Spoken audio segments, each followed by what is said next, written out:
We are at the Nordhouse Dunes wilderness area. This is the only federally designated wilderness area in the southern part of Michigan.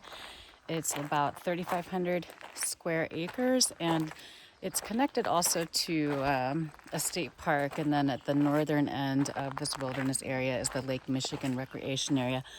So we came here to the Nurnberg trailhead to park. It's very busy. This is Monday. This parking lot is full. We've already seen like a whole mess of people walking down this short trail with expedition-sized packs. So I guess some people are planning to live in the dunes for a while. At any rate, we're gonna do a little recon trip and then come back to the van and have dinner and then hike back out again and camp someplace overnight. So, oh, beautiful dogs. Hi. These pretty dogs. Hi. At any rate, we're gonna go check out the short game here and then come back and pack up. And I'm so excited. I get to try out my new LK Designs backpack for this little overnighter, since we don't really need to carry any food, just coffee and a couple snacks for the morning. It should be a super lightweight pack, easy peasy. No expeditions here, folks. There's like less than 10 miles, I believe, in this entire dunes area. All right, so I got Gaia running. We'll see how many miles this actually is. From the map, it looks like, I think we're gonna do this loop here. So it looks like not even 2.5 miles. We'll see. The signage that shows what the trail names are doesn't match up. Like the trail names are not on any of the other maps, which is inconvenient, but that's okay. We got Gaia and there's little dots all over the place. So let's go check it out.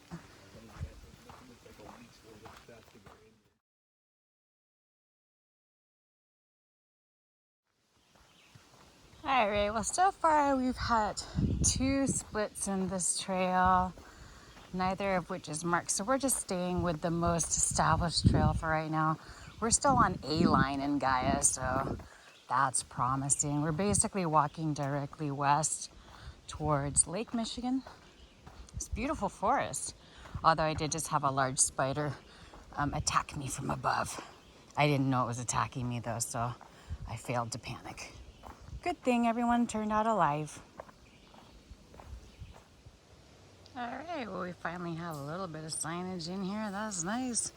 This pretty much, though, I think just makes a sort of bigger loop.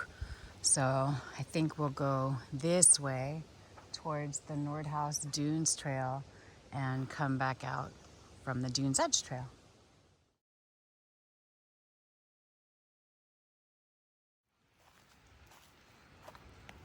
We're getting to the end of the forest. And, ooh, I see lake. I like it. And dunes, I see dunes. Very cool. There's all kinds of little side shoot trails off here too. Like this one.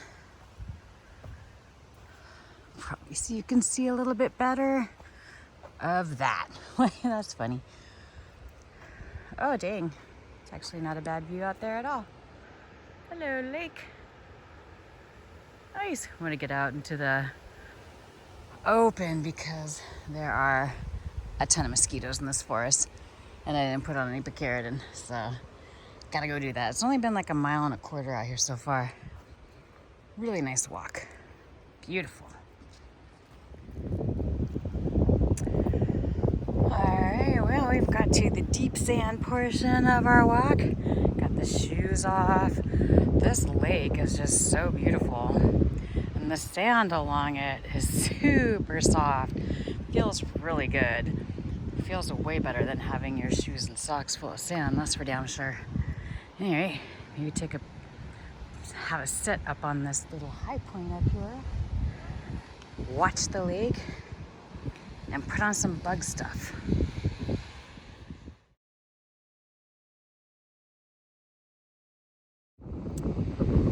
Alright, made it to the lake. Hello, lake. And what appears to be a giant palatial estate, lakeside estate. It's supposed to be 400 feet away from the lake. Maybe that's why it looks abandoned. They skinned on out of here. I don't know. It's kind of weird. There's like no sign of life anywhere around that tent. It's huge. Maybe they just decided they didn't want to break it down and carry it all the way back. It was 1.4 miles to get out here, for Pete's sake. Anyway, this lake is so beautiful, and there's no mosquitoes out here on the sand dunes, and it's a little bit breezy. It's beautiful. We got all damn day, so we're gonna kick back here for a while, I think, and then do a little bit more exploring around these dunes.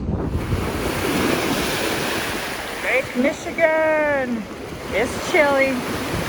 It's chilly. And there's not much beach. I don't know if it's high tide again or if this is just how it always is. But woo, it smells fishy. Like clean fish, but fishy. Feels pretty dang good.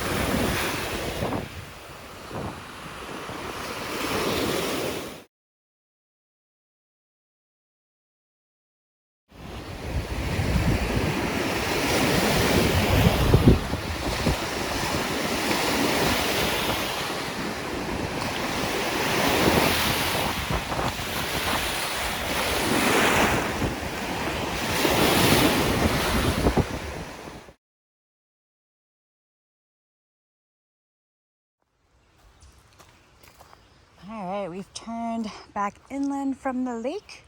This forest is just lovely. Oh my goodness. The dunes are super fun too. It's crazy how there's just like forest. And then like right on the other side of that foliage is just sand, water. Pretty spectacular stuff out here.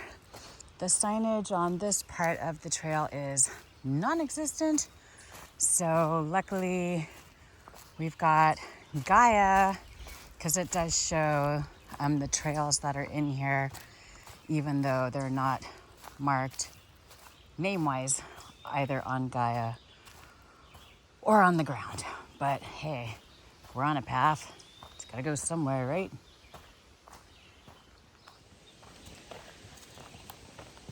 But this is an extremely busy trail. A lot of backpackers heading out with enormous packs. Oh my goodness. We were maybe less than a mile away from the parking lot, and we saw a little lady just struggling. Her backpack was huge. It was like that far off the back of her, and she was with 3 little boys. Oh my goodness. They also had huge packs. I need to take it very seriously out here because there's not a lot of trails out in this direction. Most of the trail is actually in the direction towards the Lake Michigan recreation area. At any rate, we think we found a pretty good spot. So we're gonna head back to the van and pack up our not enormous backpacks and head back out again. And we're back. So we did our little loop. According to Gaia, it was around 3.65 miles. This is a balloon hike out and back with a little loop at the end is the way we did it. At the lake part, the trails aren't marked so well, but basically there are all kinds of footpaths leading everywhere. So it is a good idea to have Gaia or some other better map than, this is entirely unhelpful, because finding the track back actually required using a little bit of the topo effects in Gaia. At any rate, we're gonna pull ourselves together here. Yay, our van is still here. And hike back out. Oh, now I know why they didn't. We just passed some people. They were like pulling sleds, which is bananas. But hey, it's because all wheels are prohibited. So hey, you just have to drag your stuff out there, which probably also explains the guys with the giant cooler.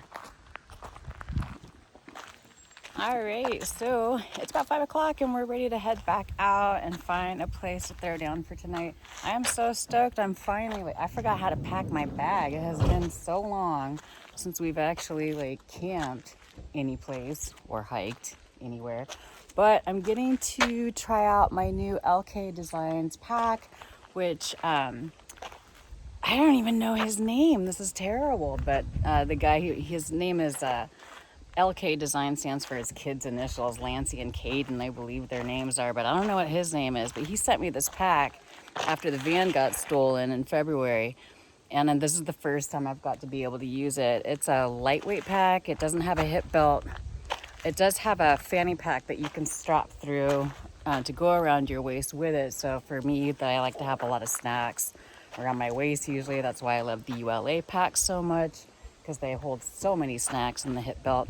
But this doesn't have that. But look at this. I mean, like, oh my gosh, it has some serious chest pockets. I'm carrying about a liter of water in my chest, bug spray. What else is in it? Well, the phone's gonna go in there.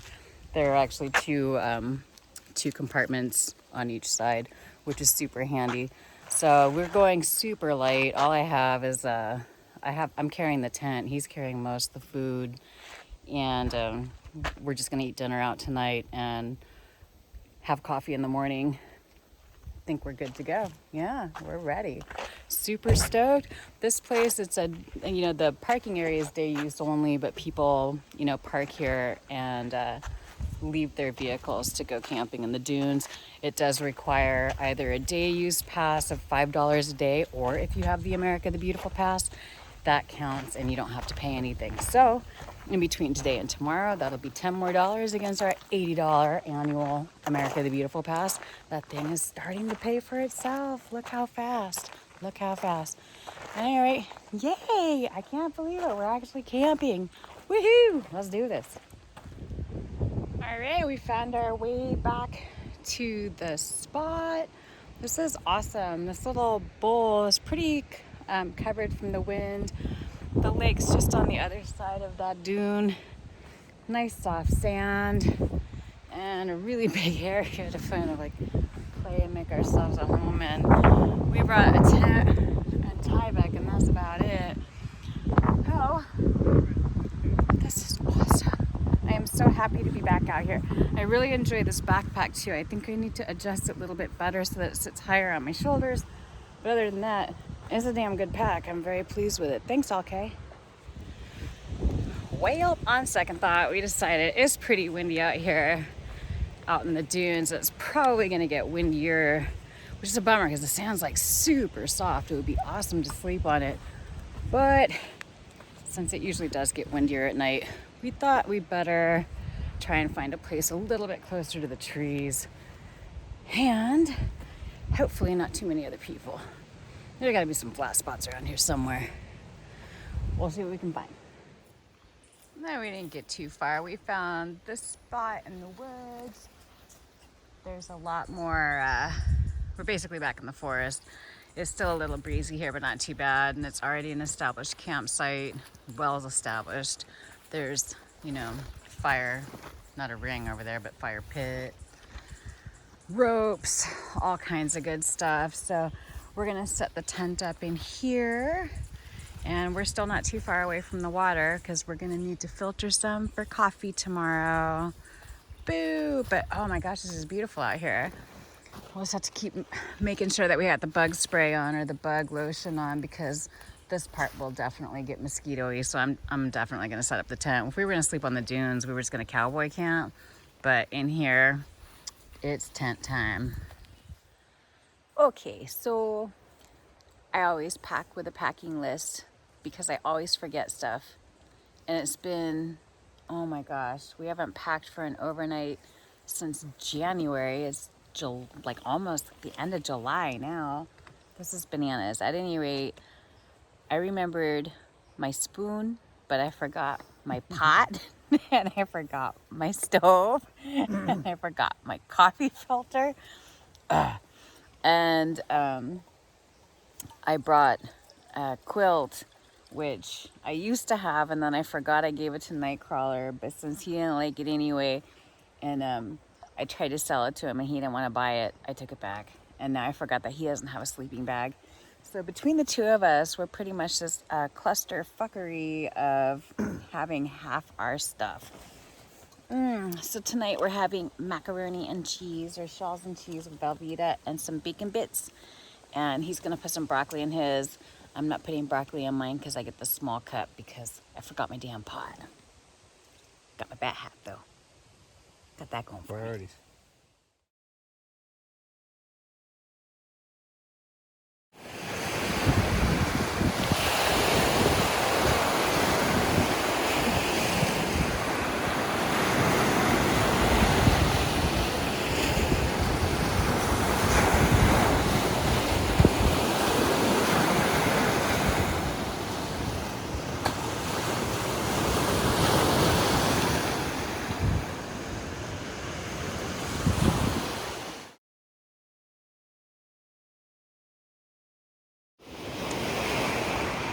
It is 10 till 9 in the evening. My shadow is that long. The sun is not going to go down for another while, but it did just finally get beneath the cloud layers. It is just beautiful out here. Loving Michigan.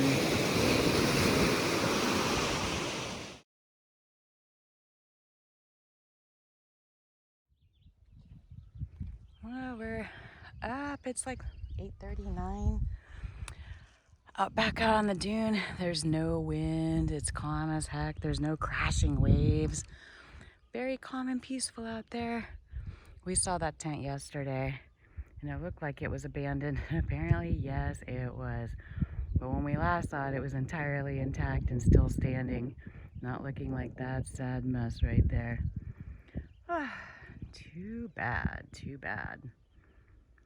Beautiful day though. We're gonna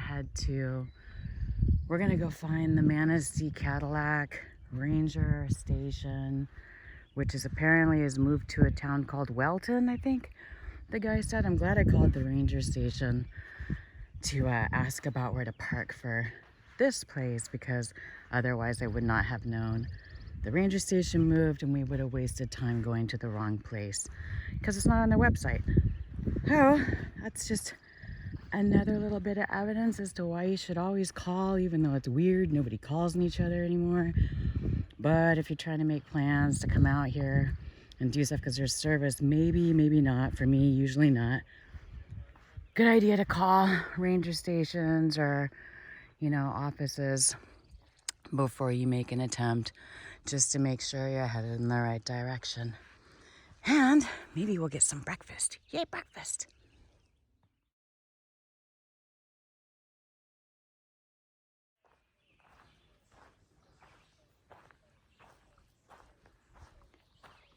Got frogs.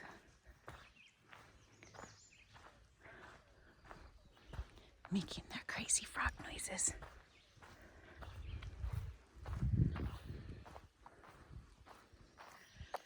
They sound like they're choking on something.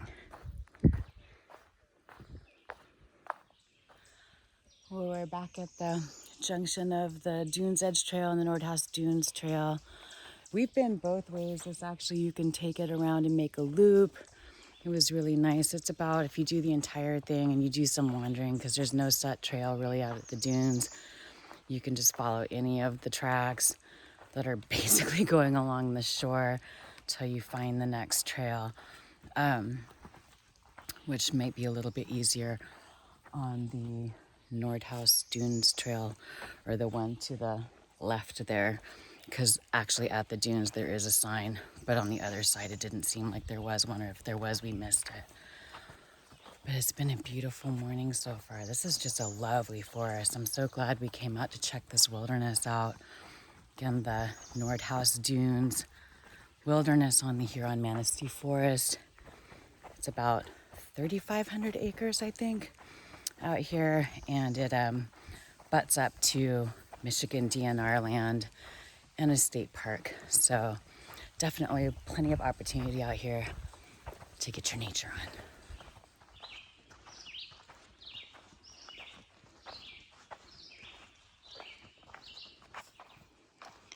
Yeah, this forest is beautiful. This wilderness is just gorgeous. This is the widest trail in a wilderness area I've ever seen. But we have also observed people dragging sleds and big coolers through here. So I guess you gotta have room for that stuff. Pro tip, even though the forest is beautiful, unless you're wearing generous amounts of anti-bug treatment, don't stop for too long, because it is definitely full of mosquitoes in here. And it doesn't seem to matter what time of day it is. They're out here all the time. And they're very hungry. Hey, we made it. The van's still here. I don't see any obviously broken windows. Woohoo! This parking lot is just as busy as it was when we walked away from the van yesterday. Goodness.